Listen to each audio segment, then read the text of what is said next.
Last night, Bill Maher described the dinner that he had with Donald Trump about a week ago, set up by their mutual friend Kid Rock. And to the shock of every liberal watching, Bill Maher showered Donald Trump with compliments and praise, saying how humorous and polite and down-to-earth he actually is. Even going as far as saying he wouldn't have felt as comfortable around Clinton or Obama as he did around Donald Trump. As always, like the video and subscribe to the channel, but let's start with Bill Maher describing how their first interaction went.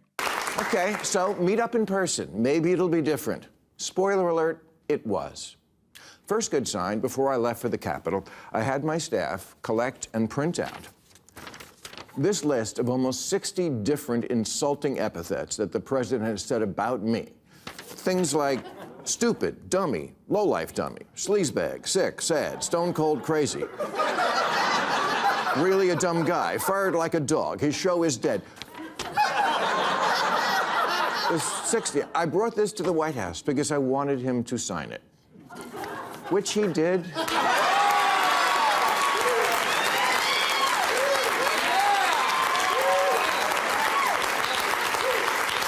Which he did with good humor. And I know as I say that, millions of liberal sphincters just tightened. I mean, signing the paper with the insults is the most Donald Trump thing ever. It's so carefree and easygoing, and it's such a great way to diffuse any perceived tensions that might have existed. It's funny how, despite the constant character assassination from the left, every single person who meets Donald Trump face to face has a chance to speak with him. They all rave about how pleasant he is, that he's charming, that he's friendly. He has a charm and a charisma about him that is infectious. Remember him working at the McDonald's during his campaign? He seemed actually excited to be able to do that for a while, to step out of his comfort zone, interact with regular people and try something new. And it didn't seem forced. It seemed perfectly on brand. There is a reason before running for president, Donald Trump was a cultural icon, beloved by everybody, of all races, of all socioeconomic levels. Now, here's where Bill Maher admits he was completely seduced and goes full MAGA.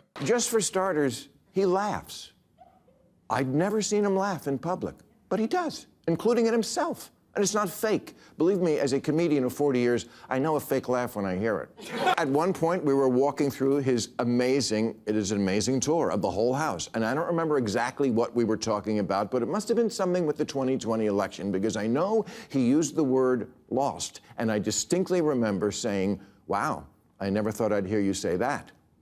He didn't get mad. He's much more self-aware than he lets on in public. Look, I get it. It doesn't matter who he is at a private dinner with a comedian. It matters who he is on the world stage. I'm just taking as a positive that this person exists, because everything I've ever not liked about him was, I swear to God, absent, at least on this night with this guy. Now, I know that the liberals have to be pulling their hair out at Bill Maher saying this, because they are so entrenched in their ideology. They have hunkered down so far in their belief that Donald Trump is an evil guy. Most of them have adopted this belief so strongly, they were even cutting off family members. And if they're forced to confront the reality that their absolute insufferable behavior was for nothing, it would be too much of a shot to their ego, to their perceived intellectual and moral superiority, that they cannot be confronted with that level of self-awareness. Their mental fortitude cannot withstand it. So instead, they'll probably shame Bill Maher as a traitor, as a bootlicker, probably go so far as to call him a Nazi sympathizer. But this is why the left will continue to lose elections. Because elections at some part are about bringing people together. You have to get a majority to win. And if the majority are clearly people who support Donald Trump, and your strategy is to shame and isolate and demonize the majority, instead of hearing their concerns and finding middle ground, they will forever continue to be seen as a party that is divisive, that is hateful, that is irrational. Now, Bill Maher continues to lay on the praise thick. Here he is saying how Donald Trump is actually really nice. Bob, Kid Rock, told me the night before, he said, if you want to get a word in edgewise, you're going to have to cut him off. He'll just go on. Not at all. I've had so many conversations with prominent people who are much less connected, people who don't look you in the eye, people who don't really listen because they just want to get to their next thing, People whose response to things you say just doesn't track like, what? None of that with him. And he mostly steered the conversation to, what do you think about this? I know, your mind is blown, so's mine.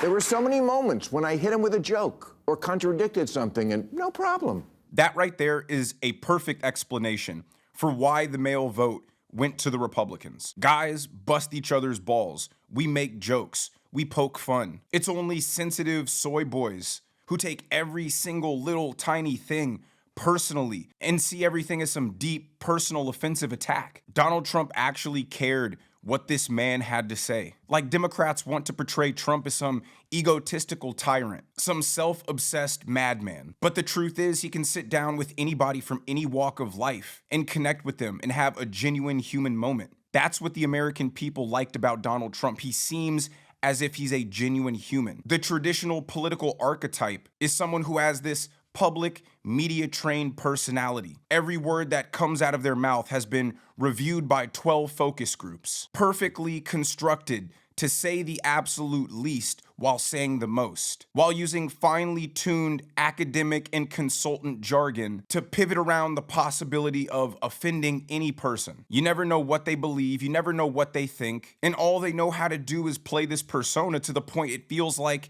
they're not even human. They're almost like this android. And that's why someone like Bill Maher is so shocked to see just how genuine and relatable Donald Trump is. Now, here's where he says what I believe to be the biggest compliment in this whole segment, that he was way more comfortable with Donald Trump than he would have been around Obama or Clinton. Watch. I never felt I had to walk on eggshells around him. And honestly, I voted for Clinton and Obama, but I would never feel comfortable talking to them the way I was able to talk with Donald Trump. That's just how it went down. Make of it what you will.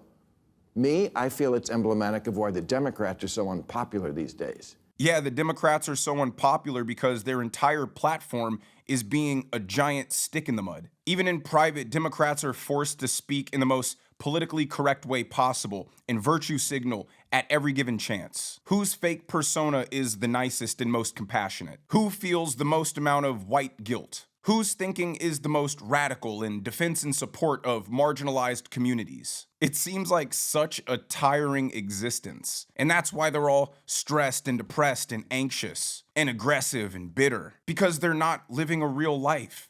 They've trapped themselves in a box where every word, every move is dictated by what won't get me canceled, what will get me the most applause by my group of extremely self-righteous friends. Now, he ends this segment by saying the Trump that the media wants to show you is certainly not who he met that night. And why can't we get the guy I met to be the public guy? And I'm not saying it's our responsibility to do that. It's not. I'm just reporting exactly what I saw over 2.5 hours. I went into the mine, and that's what's down there. A crazy person doesn't live in the White House. A person who plays a crazy person on TV a lot lives there, which I know is fucked up. It's just not as fucked up as I thought it was. And I have no illusions now that I'm back to work at my job that he might start a new list. Now, do I think that this Bill Maher segment is going to mend the cultural divide? Of course not.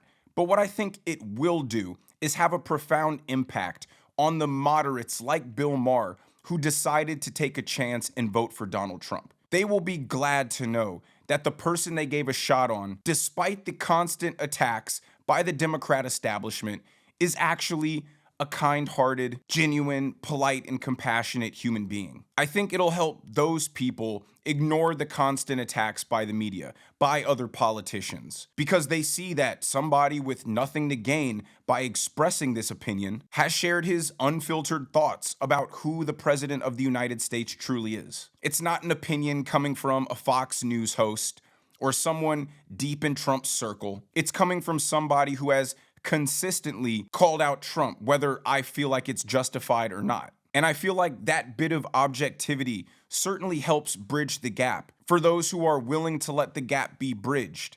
But as we know, the far left isn't there. Trump could personally save a kitten from a tree, and the far left would find a way to be mad at it. But on this day, for those who want to hear it, Donald Trump is not the fascist madman, the power-hungry dictator, the egotistical narcissist, the Constitution-defying, racist, white supremacist monster that the Democrats want you to believe he is. But let me know what you guys think down in the comment section below.